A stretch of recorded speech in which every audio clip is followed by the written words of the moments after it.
வாழ்த்துறை வழங்குவதற்காக வேண்டி அப்துல் மஜீத் அறக்கட்டளையினுடைய நிறுவனர் ஜனாப் ஏ ரிஸ்வான் அவர்களை அழைக்கின்றேன். அஸ்ஸலாமு அலைக்கும் வரஹ்மத்துல்லாஹி வபரகாத்துஹு.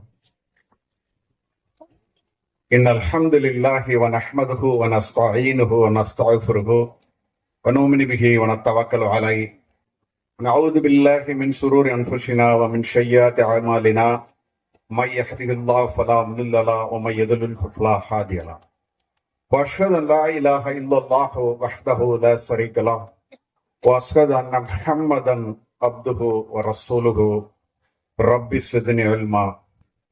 அம்மா அகில உலகங்களையும் படைத்து பரிபாலனம் செய்து கொண்டிருக்கின்ற ஓர் இறையின் பேரொருளால் சலாஹியா பெண்கள் அரபி மதரசா 3ஆம் ஆண்டு நிறைவுலா மற்றும் சலாஹியா பட்டமளிப்பு விழா நிகழ்ச்சியிலே கலந்து கொண்டிருக்கக்கூடிய கண்ணியத்திற்குரிய உலமா பெருமக்கள், மரியாதைக்குரிய ஜமாத் தலைவர்கள், பாசத்திற்குரிய தாய்மார்கள், அன்பிற்குரிய நண்பர்கள், உங்கள் அனைவர் மீதும் ஏக இறைவனின் சாந்தியும் சமாதானமும் என்றென்றும் நிலவப்படட்டுமாக. அஸ்ஸலாமு அலைக்கும்.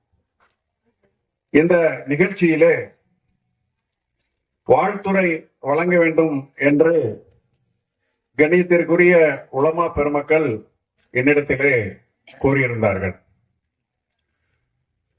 வாழ்த்துறை வழங்கக்கூடிய அளவிற்கு அவர்களை காட்டிலும் மார்க்க கல்வியிலோ அல்லது வயதிலோ நாம் மூத்தவர்கள் இல்லை என்ற காரணத்தினால் சில செய்திகளை மட்டும் இந்த நிகழ்ச்சியின் வாயிலாக உங்களிடத்திலே பதிவு செய்து கொள்ள விரும்புகின்றேன்.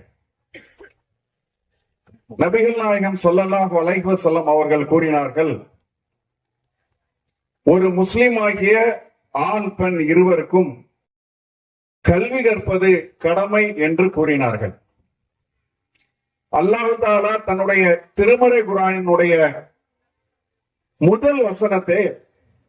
முதல் வசனத்தையே இக்ரா ஓதுவீராக என்ற கல்வியை முன்னிறுத்தக்கூடிய வார்த்தையின் வாயிலாகத்தான் தன்னுடைய அருள்மறையை இந்த உலகத்திற்கு அல்லாஹ் தஆலா அனுப்புகின்றார். அன்பிற்குரிய சகோதர சகோதரிகளே, கல்வி என்பது இஸ்லாமிய சமூகத்தை பொறுத்தளவில், முஸ்லிம்களை பொறுத்த அளவில் மிக மிக அத்தியாவசியமான, மிக மிக தேவையான ஒரு விஷயமாக இருக்கக்கூடிய நிலையில் இந்த மதரசாவை சார்ந்தவர்கள் ஒரு மிகச்சிறந்த இஸ்லாமிய கல்வியை நம்முடைய சகோதரிகளுக்கு வழங்கியிருக்கின்றார்கள். இங்கே நான் சொல்ல விரும்ப வேண்டிய விஷயம் என்னவென்று சொன்னால், கல்வி அறிவு என்பது வெறும் மதரசா கல்வியுடன் நம்முடைய அறிவு நின்றுவிடக் கூடாது. இதே திருக்குர்ஆனுடைய வசனங்களை இலக்கண ரீதியாக அறிந்து கொண்ட நீங்கள் ஆய்வு கண்ணோட்டத்துடனும் திருக்குர்ஆனையும் இஸ்லாத்தையும் பார்க்கக்கூடிய, அதனை பற்றி சிந்தித்து ஆய்வு செய்யக்கூடிய ஒரு நிலையில் உங்களை நீங்கள் தயார்படுத்திக் கொள்ள வேண்டும். அல்லாஹ் தன்னுடைய திருமறையிலே கூறுகின்றான், குல்லும் ஃபீ ஃபலக்கின் யஸ்பஹூன். ஒவ்வொரு கோலங்களும் தன்னுடைய வட்ட வரைக்குள் நீந்தி கொண்டிருக்கின்றன. கிட்டத்தட்ட ஒரு 150 வருடங்களுக்கு முன்னால் வானத்தில் இருக்கக்கூடிய கோள்கள்லாம் சுத்துதுன்னு சொல்லிட்டு விஞ்ஞானிகள் யாரும் நினைக்கல, நம்பல. பிறகுதான் அவங்க கண்டுபிடிக்கிறாங்க. அவங்க எல்லாமே ஒட்ட வச்சிருக்குது, அப்படி நிக்குது, இந்த கேலக்சி, இந்த யூனிவர்சல் அப்படிதான் நிக்குதுன்னு நினைச்சாங்க. அல்லாஹ் தன்னுடைய திருமறையில 1400 வருடங்களுக்கு முன்னாடி குல்லும் ஃபீ ஃபலக்கின் யஸ்பஹூன் நீந்திட்டு இருக்கின்றான். எல்லாம் ஸ்விமிங் அப்படிங்க அவன் ஆராய்ச்சி பண்றான். அதே போன்று தன்னுடைய திருமறையில மரஜல் பஹரைனி யல்தகியான் பைனஹுமா ஃபர்ஸத் லா யுபையான், 2 கடல்கள் சங்கமிக்கின்றன, அந்த 2 கடல்களுக்கு இடையிலே திரை இருக்கின்றது என்று அல்லாஹ் தஆலா தன்னுடைய திருமறையிலே கூறுகின்றான். நம்ம பார்த்துட்டு ஓதிட்டு மூடி வச்சிடும். லாகுசோன்கிற ஒரு அறிஞர் லண்டனை சேர்ந்தவர் அதை பார்க்கிறாரு, ஆராய்ச்சி செய்யறாரு. இன்னைக்கு கண்டுபிடிக்கிறான், பசிபிக் பெருங்கடலுக்கும் அட்லாண்டா பெருங்கடலுக்கும் இடையில இருக்கக்கூடிய அந்த கேப்ல நிறைய, இப்ப நீங்க வாட்ஸ்அப்ல பார்க்கலாம், 2 சேர்ந்து இருக்கும், சேராமல் இருக்கும். அல்லாஹ் சொல்றான், ஃபர்ஸ்ட்னாலே கண்ணுக்கு தெரியாது, அப்படிதானே? கண்ணுக்கு தெரியாத திரை.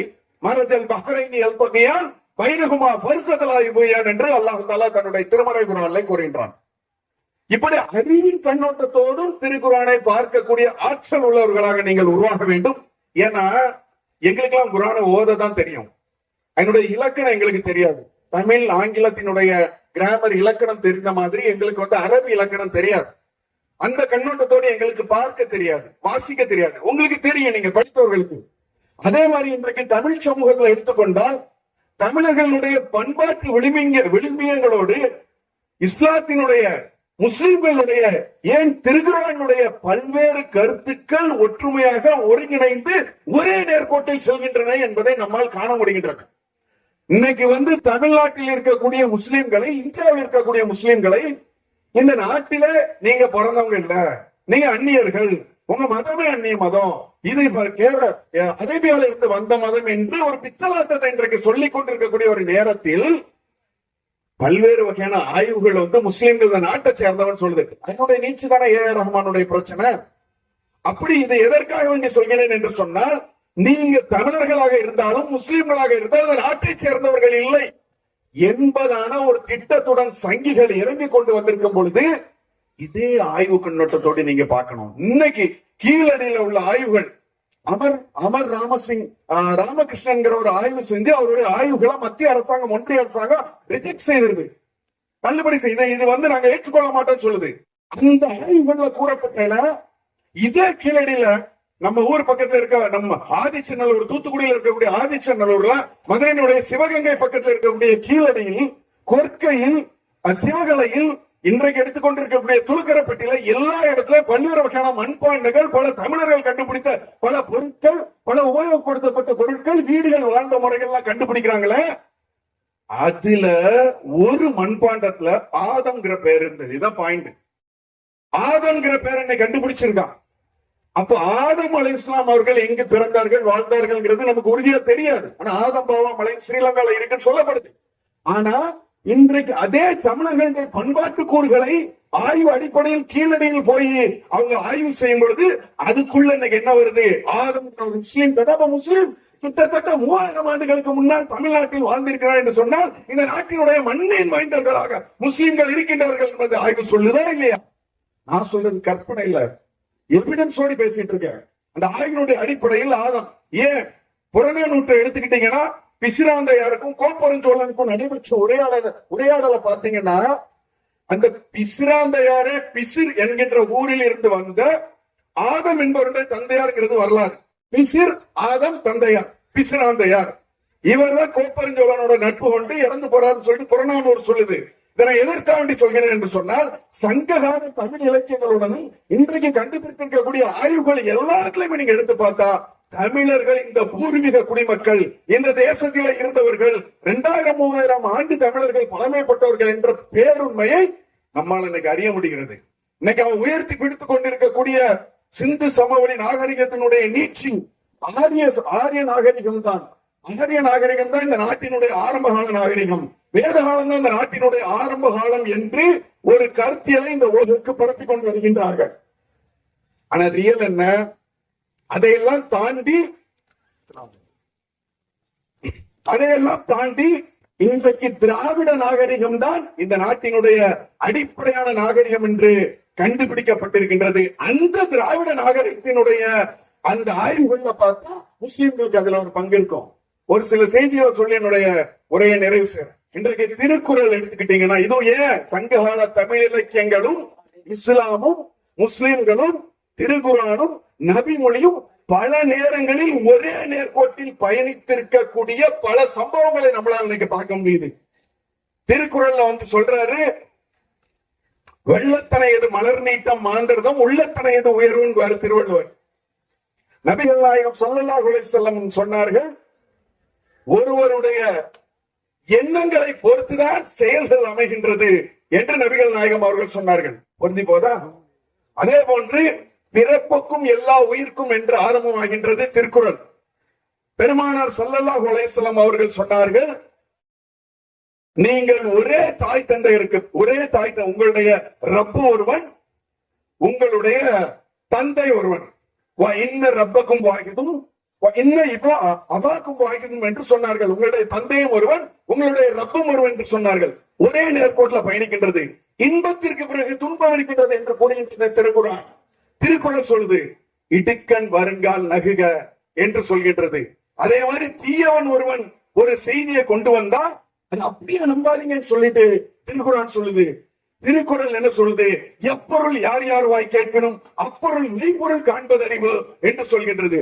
இப்ப எத்தனையோ செய்திகள். அதே மாதிரி அகர முதல எழுத்தெல்லாம் ஆதிபகவன் முதற்றே உலகு என்று திருக்குறள் சொல்லுது. திருமறை குர்ஆன்ல தோற்றுவாயினுடைய முதல் அத்தியாயத்தினுடைய முதல் வார்த்தையே அல்ஹம்துலில்லாஹி ரப்பில் ஆலமீன். அகில உலகங்களை படித்து பரிபாலனம் செய்து கொண்டிருக்கின்ற அல்லாஹ்வுக்கு எல்லா புகழும் என்று அல்லாஹ்விடத்தில் இருந்து ஓரிரையில் இருந்து ஏகத்துவத்தில் இருந்து ஆரம்பமாகிறது. ஏகத்துவ கொள்கையாக இருந்தாலும் சரி, ஒழுக்கமாக இருந்தாலும் சரி, வாய்மையாக இருந்தாலும் சரி, நேர்மையாக இருந்தாலும் சரி, குடும்பவியலாக இருந்தாலும் சரி, எல்லா விஷயத்திலும் தமிழர்களுடைய உயர்தனி செம்மொழியினுடைய மிக பெரும் நூலாக கருதக்கூடிய திருக்குறளுடன் இஸ்லாத்தினுடைய விழுமியங்கள் ஒரே நேர்கோட்டில் செல்கின்றது. இது எதுக்கு சொல்ற? கம்பாரிசனுக்கு சொல்லல, தவற எடுத்துக்கூடாது. கம்பேர் பண்ண சொல்லல. இந்த நாட்டினுடைய பூர்வீக குடிமக்கள் தமிழர்கள் அவர்களுடைய இலக்கியங்களை கூறப்பட்ட கருத்துக்களுக்கும் இஸ்லாமிய கருத்துக்களுக்கும் ஒற்றுமை இருக்கின்றது என்று தெரியுதா இல்லையா? கடைசி ஒரு ஹதீஸ் சொல்லி முடிக்கிறேன். விருந்தோம்பல். நபிகள் நாயகம் ஸல்லல்லாஹு அலைஹி வஸல்லம் அவர்கள் சொன்னார்கள், என்னையும் என்னுடைய ரப்பையும் என்னுடைய இறைவனையும் யார் நேசிக்கின்றார்களோ அவர்கள் விருந்தாளியை கண்ணியப்படுத்தட்டும் என்று சொன்னார்கள். சொன்னார்களா இல்லையா? அப்போ இதே வார்த்தையை தான் திருக்குறளை நீங்க எடுத்து பார்த்தாலும் உங்களால விருந்தோம்பல் ஒரு தனி அத்தியாயமே இருக்குது. ஆக தமிழ்நாட்டில் இருக்கக்கூடிய சங்ககால இலக்கியங்களாக இருந்தாலும் சரி, அகழ்வாராய்ச்சியாக இருந்தாலும் சரி, பண்டைய விழுமியங்களாக இருந்தாலும் சரி, மரபுகளாக இருந்தாலும் சரி, அனைத்து விஷயங்களுமே தமிழ்நாட்டு இந்தியாவில் இருக்கக்கூடிய முஸ்லிம்களுடைய கலாச்சாரத்தோடு ஒத்து போகின்றது என்பதை நாம் அறியும் பொழுது இந்த நாட்டினுடைய பூர்வீக குடிமக்கள் தமிழர்கள் என்பது புரிந்து கொள்ள முடிகின்றது. அன்பிற்குரிய சகோதரர்களே, இப்படிப்பட்ட ஒரு தேசத்தில் நம்ம வாழ்ந்துட்டு இருக்கோம். இந்த 2 நாட்கள்ல குடியரசு தினம் வருது. இந்த குடியரசு தினத்தினுடைய அடிப்படை நோக்கமே சமதர்ம சமுதாய ஜனநாயக ஒரு தேசம், அந்த தேசத்தை கட்டமைச்சது என்பதுதான். அந்த குடியரசு தினத்தில் கூட இன்றைக்கு முஸ்லிம்களுடைய தியாகங்கள் ஒழிக்கப்படுது. எந்த அளவுக்கு இவங்க மட்டமானவங்களா இருக்காங்கன்னா, ஏஆர் ரஹ்மான வச்சு குடியரசு தின இசை நிகழ்ச்சி கூட நடத்துறதுக்கு தயாரால கேட்ட முஸ்லீம்ங்கிற உதாரணத்துக்கு சொல்றேன். சோ இதை எதற்காக வேண்டி சொல்கிறேன் என்று சொன்னால், இந்த நாட்டினுடைய 2ஆம் தரப்பு குடிமக்களாக 3ஆம் தரப்பு குடிமக்களாக ஆக்க வேண்டும் என்று சிந்திக்கக்கூடிய இவர்களை எதிர்த்து களமாட வேண்டிய கடமை முஸ்லிம்களாக நமக்கும் இருக்கின்றது என்று கூறி, இந்த வரலாற்று பேருண்மை உங்களுக்கு கூறி வாய்ப்பளித்தமைக்கு உள்ள இறைவனுக்கு நன்றி கூறிய உரையை முடிக்கிறேன்.